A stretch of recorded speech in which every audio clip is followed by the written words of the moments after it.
लोग supreme court पे यकीन भी कैसे करते हैं पता नहीं। वहाँ पे एसआईआर की सुनवाई चालू है, ये हमेशा कुछ ना कुछ ऐसी बातें बक देते हैं जिसका फ़ायदा सिर्फ सरकार को होता है। आज कोई तो भी ऐसा निर्णय दे देंगे ये जिससे पूरे के पूरे देश में कॉन्स्टिट्यूशनल प्रॉब्लम चालू हो जाएंगी, सिटीजनशिप पे बवाल हो जाएगा।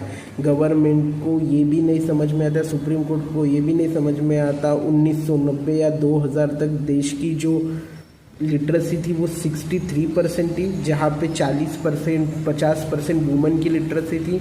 वैसे देश में आप लोगों से उनके बर्थ सर्टिफिकेट मांग रहे हो क्या? देश में तब मेडिकल के थे जहाँ पे नॉर्मल डिलीवरी होती थी। क्या नरेंद्र मोदी के पास बर्थ सर्टिफिकेट है?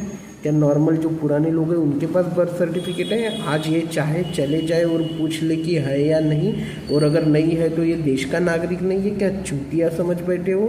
इत्तू से बांग्लादेश से इनके हिसाब से इंडिया में 10 करोड़ लोग हैं, तो क्या थोड़ी तो अकल लगा लो भाई। सुप्रीम कोर्ट के भड़वों, नाम से बस पैसा कमाना है। कोर्ट में बैठ के सिर्फ 2-3 जाति के लोग वहाँ पे बैठ के मस्त पैसा खा रहे, देश को अपने हिसाब से चला रहे।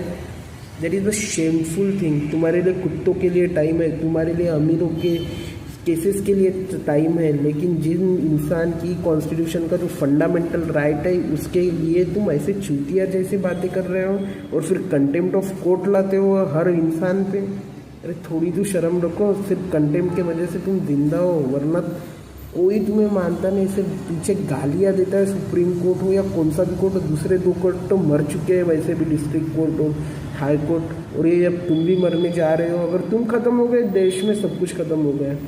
That's a anarchy. इसीलिए देश में एफडीआई नहीं आ रहा है, इसीलिए देश में नए कारखाने नहीं खुल रहे, इसीलिए देश में कुछ नहीं हो रहा है। देश गरीबी की ओर बढ़ रहा है, यहाँ पे क्राइम बढ़ रहा है, यहाँ पे गुंडागर्दी बढ़ रही है। तुम्हें कुत्तों की फिक्र है, तुम्हें कुछ अमीर लोगों की फिक्र है। That's it. You are there only for few people, और बाकी तुम मदद कर रहे हो। एक गवर्नमेंट में पार्टी बैठी है उनकी, उन्होंने पूरे देश में संघीकरण करके रखा है, और ये संघी है, ये ना कोई हिंदू है ना कुछ है। ये इनको पैसे से मतलब है, सिर्फ इनको पावर चाहिए।